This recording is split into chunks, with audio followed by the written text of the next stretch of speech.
Welcome है guys मेरे इस नए वीडियो में। और आज की वीडियो में हम देखेंगे ड्राइंग टेम्पलेट को रीड कैसे करते हैं। जैसा कि आप देख सकते हैं ड्राइंग टेम्पलेट मैंने खोल के रखा है। तो चलिए शुरू करते हैं। सबसे पहले हम आ जाएंगे बॉटम लेफ्ट कॉर्नर में, जहाँ के आपको दिख जाएगा एक रिवीजन पर्टिकुलर्स है, जिसमें के 3 कॉलम है। रिवीजन का है, पर्टिकुलर्स का है और इशू डेट का है। रिवीजन में आपको मिल जाएगा 01 है या 02 है, रिवीजन 1 है या 2 है या 3 है। पर्टिकुलर्स में आपको मिल जाएगा ये फर्स्ट सबमिशन है, सेकंड सबमिशन है या थर्ड सबमिशन है, and so on. Issue date में जिस डेट को ड्राइंग इशू हुई है उसका डेट यहाँ लिखा होता है। उसके बाजू में आपको एक कॉलम दिख जाएगा, जिस कॉलम को हम कॉन्ट्रैक्टर कॉलम बोलते हैं। उसमें आपको 3 कॉलम और दिख जाएंगे, प्रोसेस, नेम एंड डेजिग्नेशन, और एक सिग्नेचर का, ऑब्वियस है। उसके बाद आप देख सकते हैं प्रोसेस में अप्रूव किसने अप्रूव किया है, रिव्यू किसने किया है, चेक किसने किया है, ड्रॉ किसने किया है। डेजिग्नेशन मिल जाएगा आपको प्रोजेक्ट मैनेजर का, deputy general manager, civil structural design engineer और इंजीनियर। यहाँ पे जो प्रोजेक्ट मैनेजर है उसका नेम आ जाएगा, जो डिप्यूटी मैनेजर है उसका नेम आ जाएगा, जो सिविल स्ट्रक्चरल डिजाइनर है उसका नाम आ जाएगा, और जो इंजीनियर है उसका नाम आ जाएगा। यहाँ कॉन्ट्रैक्टर का डिटेल आ जाएगा, उसका एड्रेस आ जाएगा, उसका लोगो आ जाएगा। उसके बाजू में आप देख सकते हैं कॉलम है जिसमें लिखा हुआ है general consultant. General consultant in case as a PMC काम करते हैं, कोई गवर्नमेंट प्रोजेक्ट है तो उसके लिए वो एक पीएमसी को रखते हैं, जिसको वो ओवरव्यू कर उस प्रोजेक्ट को ओवरव्यू करती है। उसमें आप डेजिग्नेशन, सिग्नेचर और नेम का कॉलम देख सकते हैं। नेम, जो भी पर्सन काम कर रहा होगा तो उसका नाम, उसका डेजिग्नेशन क्या है, ऐसे 4-5 आपको रोज दिख रही होगी। उसके नीचे कंपनी, जो भी जनरल कंसल्टेंट है उसका कंपनी का एड्रेस और उसका लोगो रहेगा। उसके बाजू में गवर्नमेंट बॉडी, अगर इनकेस ये गवर्नमेंट प्रोजेक्ट है, गवर्नमेंट बॉडी या कोई क्लाइंट है तो क्लाइंट का लोगो या उसका नाम रहेगा। उसके अंदर भी आपको नेम, डेजिग्नेशन, सिग्नेचर। नेम में आ जाएगा उस जो भी आ, है चीफ इंजीनियर उसका नाम आ जाएगा, एग्जीक्यूटिव इंजीनियर तो उसका नाम आ जाएगा, डिप्यूटी इलेक्ट्रिकल इंजीनियर है तो उसका नाम आ जाएगा। उसके बाद उसका लोगो और उसका एड्रेस आ जाएगा। ये तो हो गया इन जनरल। उसके बाजू में आपको एक रो मिल जाएगा या बॉक्स मिल जाएगा या फिर एक कॉलम मिल जाएगा, जिसमें लिखा होता है reference drawing. Reference drawing in case अगर ड्राइंग बनाने के लिए कुछ कहीं से रेफरेंस लिया गया है या फिर कोई ड्राइंग का रेफरेंस लिया गया है तो उसका ड्राइंग का नंबर और उसका डिस्क्रिप्शन। इस ड्राइंग को बनाने के लिए 2 ड्राइंग का रेफरेंस लिया गया है तो उसमें 2 ड्राइंग लिखी गई है।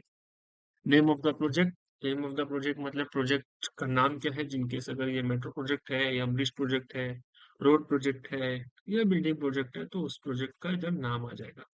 उसके नीचे आप देख सकते हैं स्टेशन। स्टेशन मतलब ये मेट्रो प्रोजेक्ट है तो उसका इसलिए यहाँ पे स्टेशन है, नहीं तो यहाँ पे ब्लैंक आप रख सकते हैं या फिर कुछ नहीं आएगा।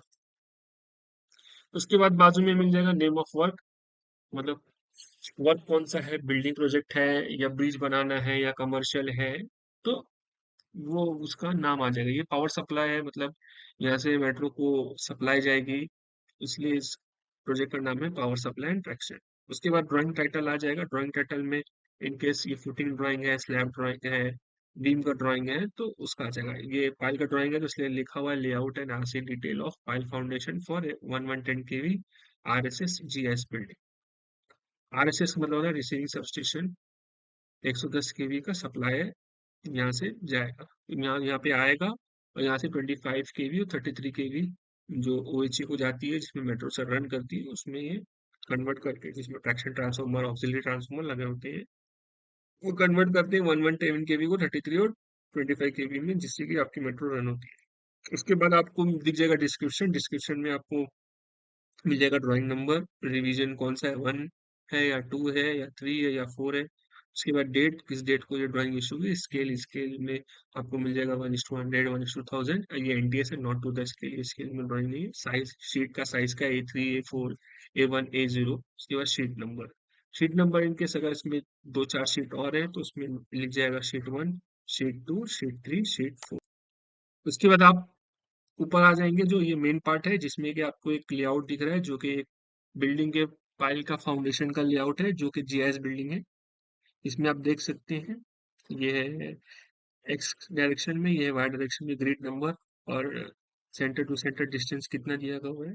तो इसमें इन जनरल आपको ये लेआउट दिखेगा। उसके नीचे आपको एक टेबल दिख रहा है जिसमें कि पाइल कैप का लेवल दिया हुआ है, जिसमें कि 2 टाइप्स के पाइल है, PC1 A और PC1। PC1 का जो बॉटम लेवल है वो दिया गया हुआ है 4.50 और टॉप लेवल दिया गया है 5.40 फ्रॉम आर रिड्यूस लेवल।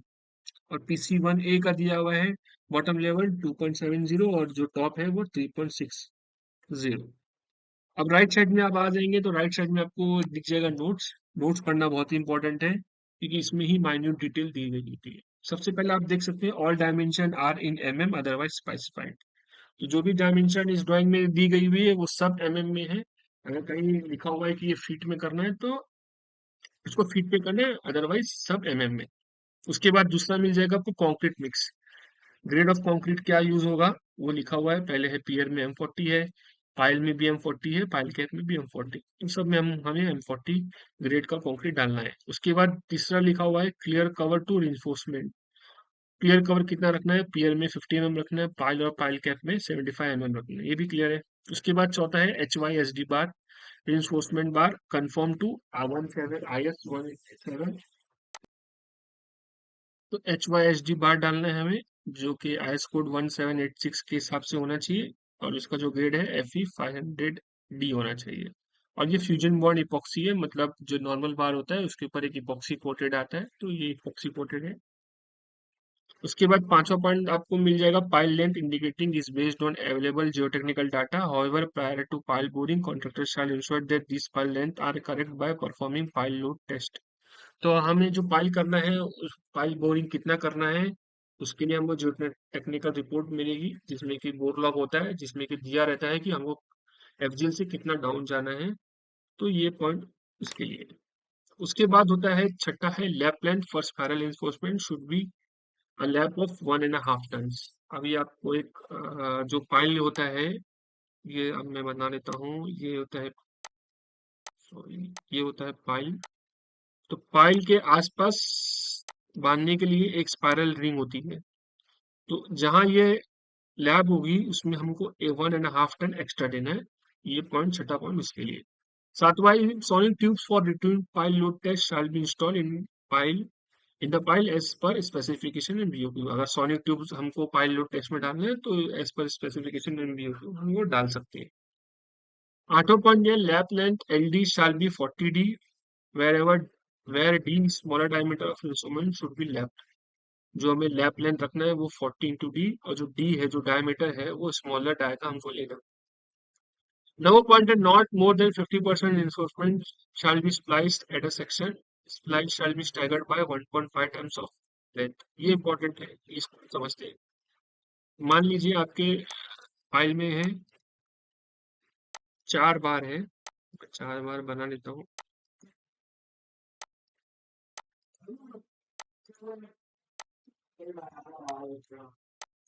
ये 4 बार है, तो जिसमें से हम 50% मतलब 2 बार ही एक जगह लैप कर सकते हैं। तो मैंने 2 बार इधर लैप किया और 2 बार को मैं नीचे ले गया, नीचे ले गया। ये हो गए 2 बार लैप इधर। तो ये क्या बोल रहा है कि 50% ऑफ द रिइंफोर्समेंट। तो हमने क्या किया, 2 बार ऊपर लैप किया, 2 बार नीचे। तो ये मतलब ये इम्प्लीमेंट हो गया। अभी ये जो 1.5 टाइम्स लिखा होगा ये क्या है, देखिए। जो इसका सेंटर होगा